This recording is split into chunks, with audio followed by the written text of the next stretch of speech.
Assalamualaikum warahmatullahi wabarakatuh.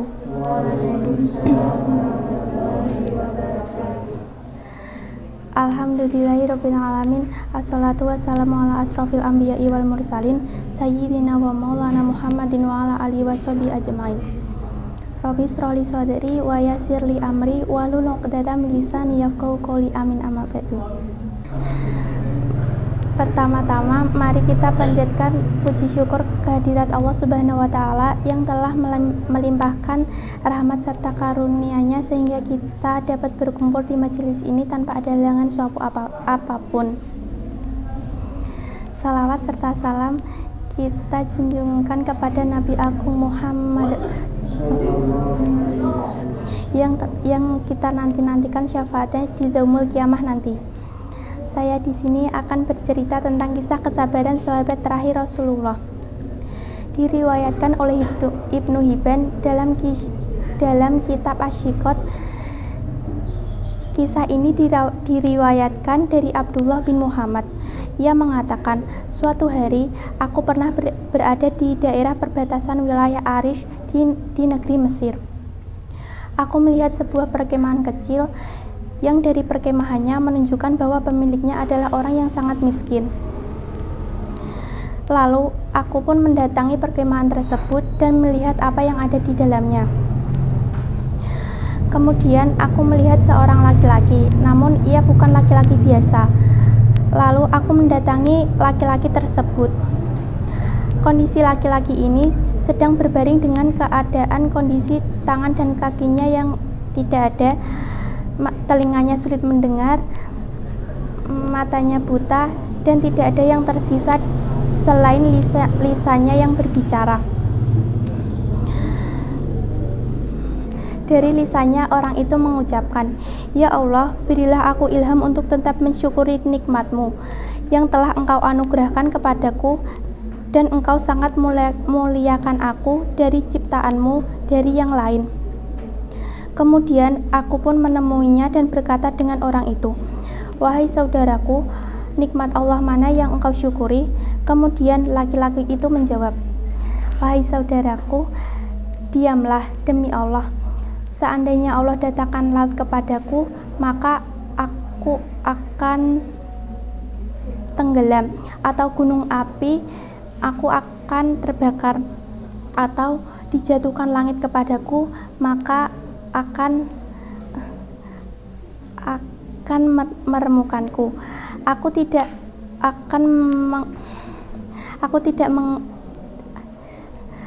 akan mengatakan apapun kecuali rasa syukur." Aku kembali bertanya, "Bersyukur atas apa?" Lalu ia menjawab, "Tidaklah engkau melihat Dia menganugerahkanku lisan yang selalu bersyukur dan berzikir. Di samping itu aku juga mempunyai anak. Dia selalu menuntunku ke masjid dan ia juga menyuapiku. Namun 3 hari ini dia tidak kemari. Bisakah engkau tolong mencarinya?" Aku pun menyanggupinya dan pergi untuk mencari anaknya. Setelah beberapa saat aku menemukan jenazah anaknya yang sudah diterkam binatang buas. Aku pun bingung bagaimana cara menyampaikan kepada laki-laki itu. Aku pun kembali dan bertanya kepadanya, Sudahlah engkau mendengar kisah Nabi Ayub?" Ia pun menjawab, "Iya, aku tahu kisah itu." Kemudian aku kembali bertanya,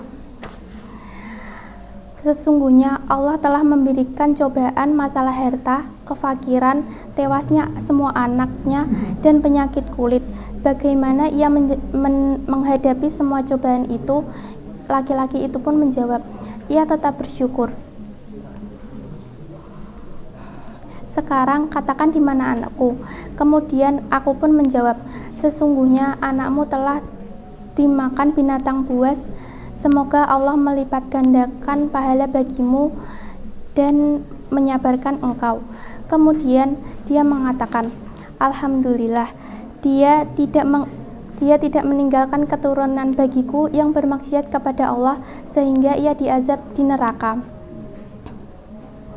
Kemudian dia menarik nafas panjang lalu meninggal dunia. Aku pun membaringkannya dan berpikir apa yang harus aku perbuat. Aku sendirian dan bagaimana aku harus mengurus jenazah ini. Lalu aku tutupi dengan jubahku. Beberapa saat kemudian datanglah 4 orang laki-laki yang menunggangi kuda. Dan mereka bertanya, "Apa yang terjadi padamu?" Kemudian aku ceritakan kejadian tersebut dan meminta tolong untuk mengurusi jenazah tersebut. Kemudian mereka bertanya, "Siapa dia?" Aku pun menjawab, "Aku tidak tahu, dia dalam keadaan sakit." Kemudian laki-laki itu meminta untuk membuka penutup wajahnya. Kemudian aku membuka penutup wajahnya dan ketika mereka melihat orang tersebut, mereka tersentak melihat laki-laki tersebut menangisi dan mencium dan berkata, "Subhanallah, wajah yang senantiasa bersujud kepada Allah, mata yang menunduk atas apa yang diharamkan Allah, dan badan yang selalu sujud tatkala orang dalam keadaan tidur." Aku bertanya, kalian kenal dengan laki-laki ini?" Mereka berkata, "Ia adalah Abu Kilabah, sahabat dari Ibnu Abbas. Dia pernah diminta oleh khalifah untuk menjadi hakim, namun ia menolak jabatan itu. Ini merupakan jabatan mulia pada waktu itu. Namun Abu Kilabah menolaknya.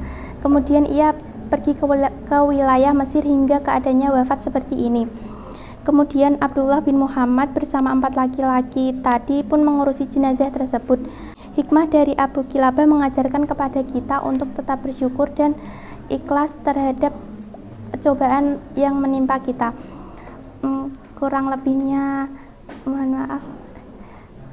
Wassalamualaikum warahmatullahi wabarakatuh.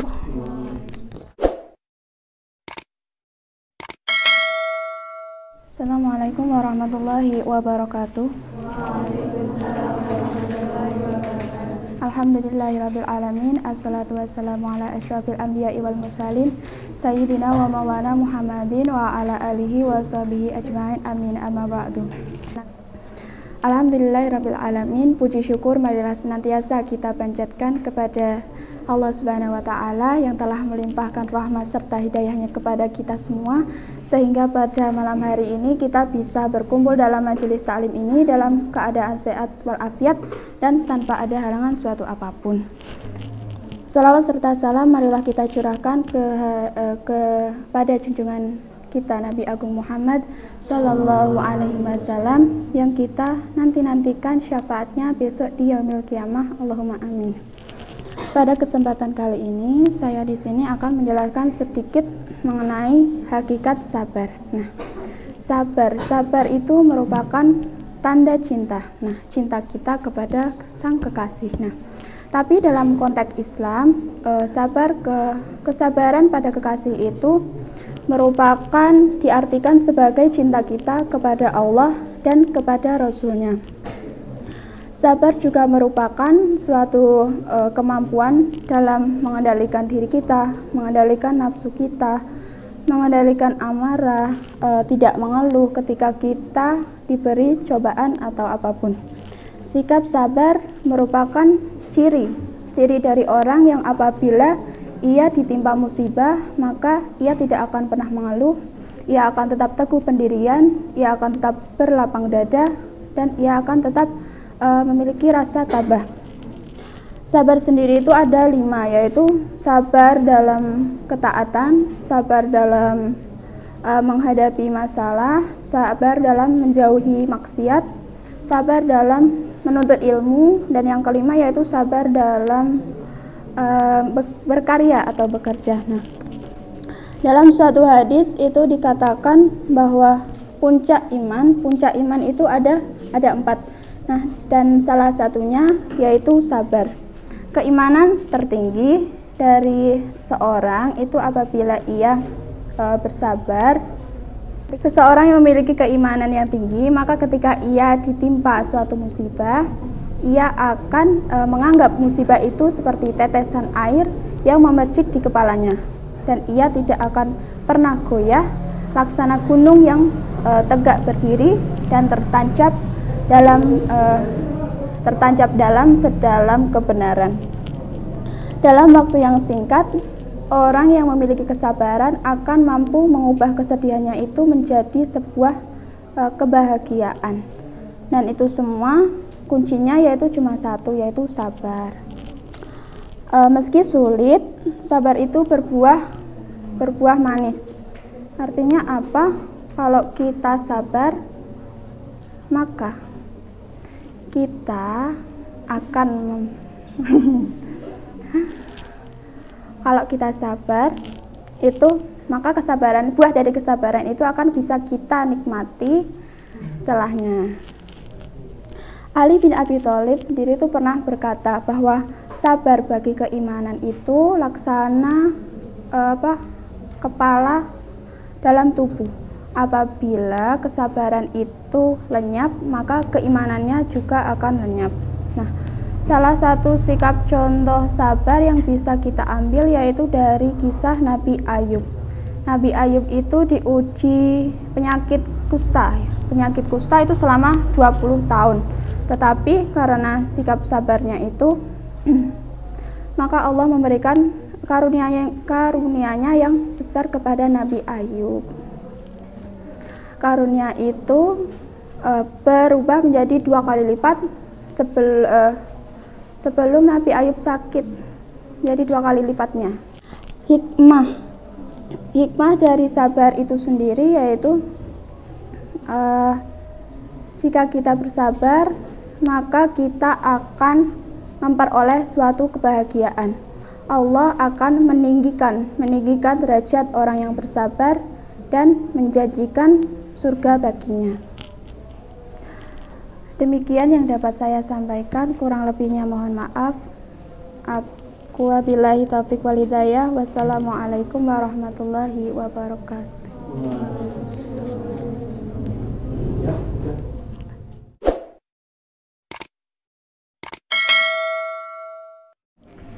Assalamualaikum warahmatullahi wabarakatuh. Bismillahirrahmanirrahim. Alhamdulillahirabbil alamin wa bihi nasta'inu ala umuri dunya waddin. Wassalatu wassalamu ala asyrofil anbiya'i wal mursalin sayyidina wa maulana Muhammadin. Rabbi shrah li sadri wa yassir li amri wa hlul 'uqdatam min lisani yafqahu qawli, amma ba'du.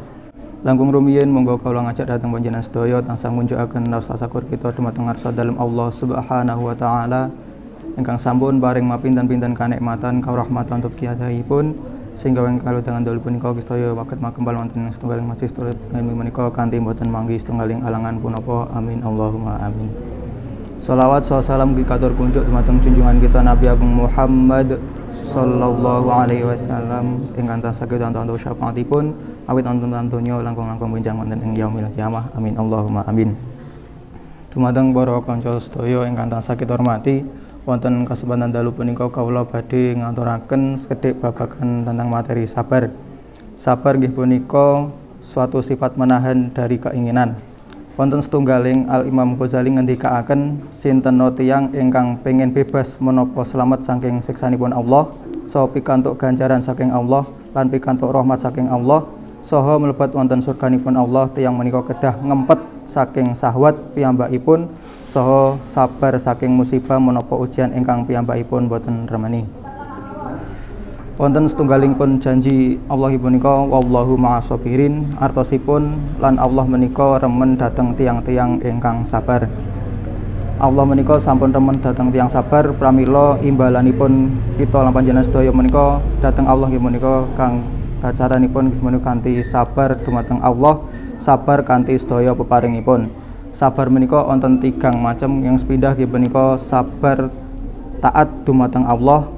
Sinten tiyang ingkang taat sabar dumateng Allah menika benjang wonten ing alam akhirat dipun minggahaken derajatipun 300 derajat. Antawasipun derajat antari setunggal saha sedalipun nggih menika supados derajatipun inggilipun kados bumi saha langit. Sabar ingkang angka kalih nggih menika sabar ingkang napa mawon ingkang dipun haramaken Allah. Tiyang ingkang waget sabar dhateng sedaya ingkang dipun haramaken Allah menika bakal dipun inggahaken derajatipun 600 derajat. Ingkang angka 3 sabar atas musibah. Tiyang ingkang sabar atas musibah menika badhe dipun inggahaken derajatipun 700 derajat wonten ing akhirat.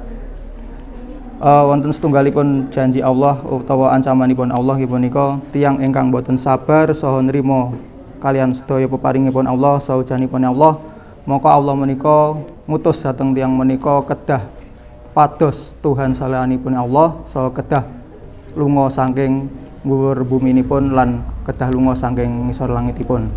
Wabilih mekaten ingkang waget kita aturaken estu kathah kalepatan nyuwun agung ing pangapunten.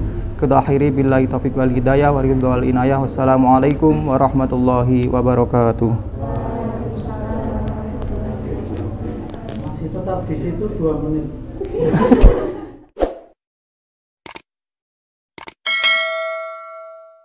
Alhamdulillahirabbil alamin. Sudah berapa ini tadi? 9 ya.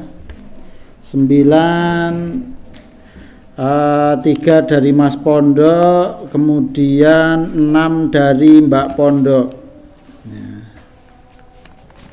Ini yang mau saya sampaikan tentang penilaian rangkuman ya.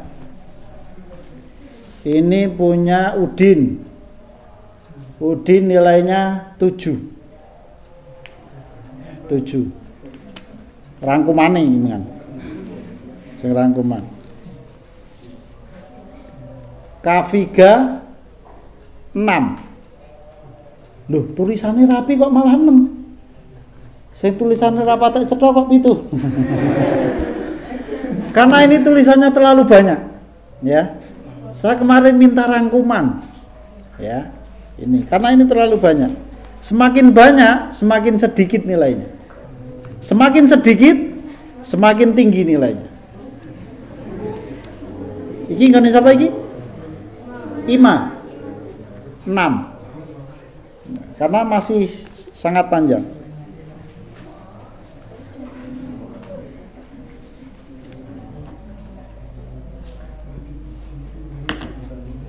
Harmini ini 7. Jangan iki ora rangkuman iki. Tapi gandeng tulisannya Siti tak kayak gitu. Fakih 8. Wis sithik tulisannya ra cetha pisan. Maka dapat 8. Anifatul 6. Nasihin dia singkatnya dapat. Cuma iki anu tok ini. Masih isinya dalil 1 tok. 7. Umi lumayan panjang, tapi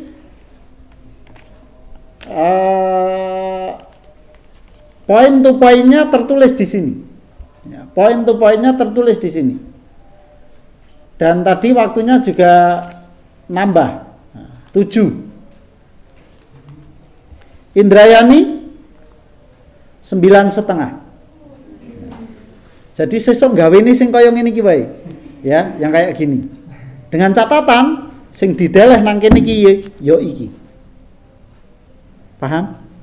Sing ditumpuk kayak ngene iki, sing ditumpuk kayak gini, yang ditaruh di sini waktu tampil juga seperti ini. Bisa dipaham? Oke. Itu dari segi rangkuman. Semakin pendek rangkumannya, nilainya semakin besar. Jadi cara enek sing ngumpul keming judule tok. Ikhlas. Tak biji 10 plus. Jadi cara mengumpulke ikhlas. Nggo bijine lillahi. Nah, itu. Kemudian untuk penampilan, alhamdulillah dari penampilan yang sebelumnya tetap selalu ada ada kemajuan. Apalagi mulai hari ini kita tidak menunjuk, penunjukannya tidak 1 minggu sebelumnya, tapi kita menunjuknya dadaan. Ya, jadi Ini sudah sangat bagus sekali untuk perkembangannya. Pesan saya untuk yang malam Rebo yang akan datang, satu, usahakan benar-benar rangkuman, point to point, ya. Jangan iki anak orang lembar ngene kafigan, ya kan. Nah, jangan sebanyak ini. Tapi yang sedikit, ya, yang sedikit. Nah, masalah nanti wah, kula nek mengke setitik mengke ngomongnya nggih ming setitik.